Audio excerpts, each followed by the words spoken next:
Bismillahirrahmanirrahim. Assalamualaikum warahmatullahi wabarakatuh. Innal hamdalillah nahmaduhu wa nasta'inuhu wa nastaghfiruh. Na'udzu billahi min syururi anfusina wa sayyiati a'malina. May yahdihillahu fala mudilla lahu wa may yudlil fala hadiya lahu. Asyhadu an la ilaha illallah, asyhadu anna Muhammadan abduhu wa rasuluh. Segala puji dan syukur kita panjatkan kehadiran Allah. Salawat dan salam semoga terlimpah kepada kekasihnya, kekasih kita semua, Habibana wa Nabiyana Muhammad sallallahu alaihi wasallam. Jemaah Masjid Nurul Falah yang dirahmati dan dicintai Allah, terasa hari ini sudah hari yang ke-16 dalam perjalanan ibadah saum kita di bulan suci Ramadan tahun 1441 Hijriah. Suasana yang mungkin suasana Ramadan tahun ini adalah hanya sekali seumur hidup. Sekali seumur hidup kita, karena Ramadan berikutnya kita akan selenggarakan, kita akan jalani dengan suasana yang seperti tahun-tahun yang lalu. Ini sejarah yang demikianlah Allah sudah takdirkan perjalanannya. Tentu bukan tiba-tiba bagi Allah. Semua sudah ditentukan ketentuannya dalam Lauhul Mahfuz jauh sebelum Allah Subhanahu wa taala menciptakan langit dan bumi, termasuk menentukan takdir masing-masing kita sebagai pribadi, sebagai manusia.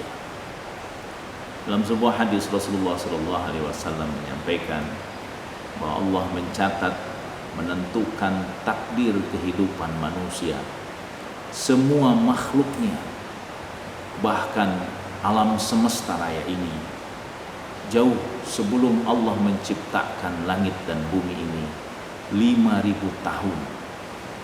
Jadi 5.000 tahun sebelum Allah menciptakan langit dan bumi, Allah sudah tentukan kadar ketentuan hidup kita. Kapan kita akan mati, Allah sudah menentukan. Bagaimana esok kehidupan kita, apakah kita akan beroleh kebahagiaan atau bahkan sebaliknya, Allah sudah tentukan.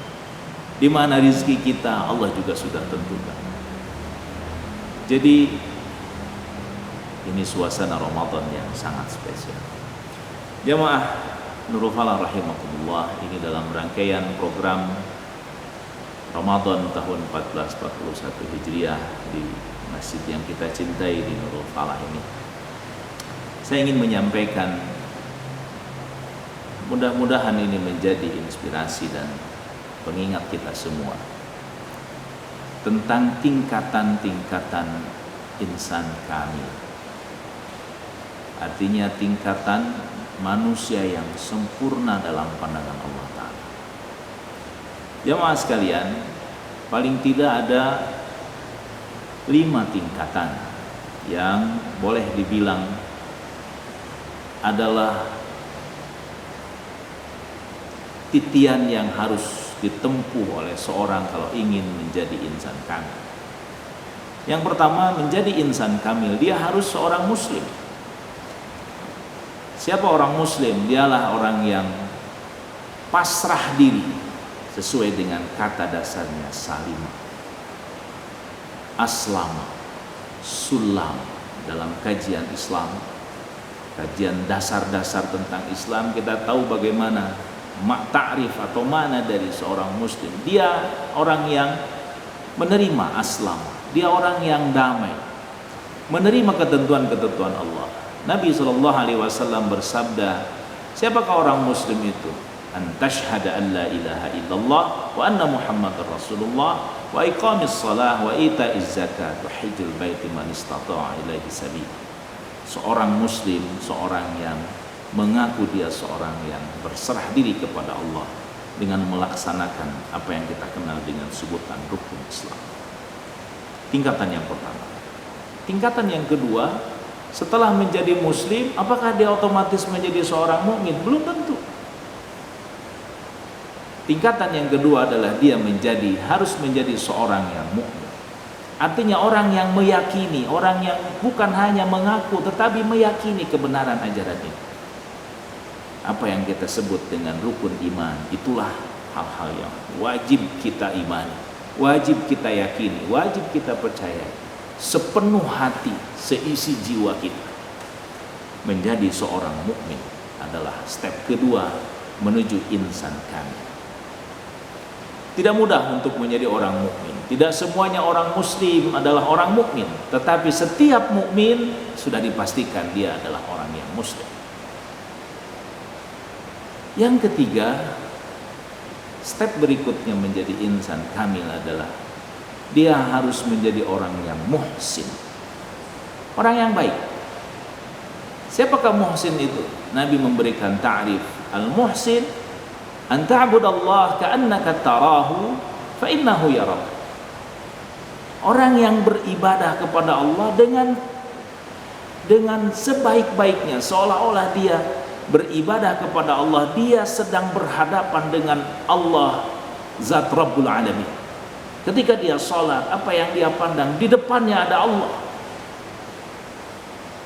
Nabi menyebutkan muhsin, orang yang baik, orang yang mengabdi kepada Allah, ibadah kepada Allah, seolah-olah dia memandang Allah. Tapi dia yakin, jikapun dia tidak mampu memandang, melihat Allah, maka sesungguhnya Allah melihat dia. Step ketiga, muhsin.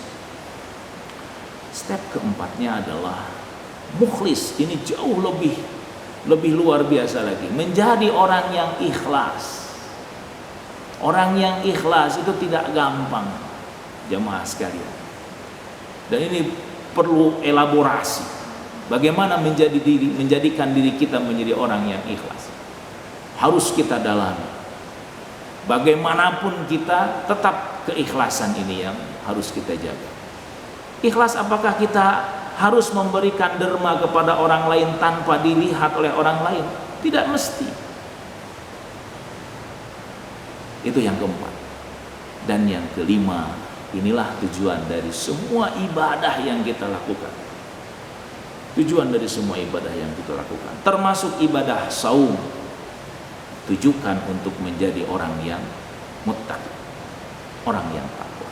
Nah, kalau 5 step tadi sudah bisa kita dalami, kemudian kita sedikit demi sedikit menggapainya, maka insya Allah derajat orang demikian disebut sebagai orang yang sempurna, insan kamil, manusia sempurna. Yuk, sedikit-sedikit kita berusaha untuk menjadi insan kamil, menjadi orang yang muslim yang baik, menjadi orang yang mukmin, menjadi orang yang muhsin, menjadi orang yang mukhlis, dan menjadi orang yang muttaqi. Insya Allah, Allah Ta'ala akan menjadikan kita manusia yang sempurna dalam pandangan. Hadani Allah wa iyyakum ajma'in, fattaqullaha mastata'tum, billahi fi sabilil haq. Wassalamualaikum warahmatullahi wabarakatuh.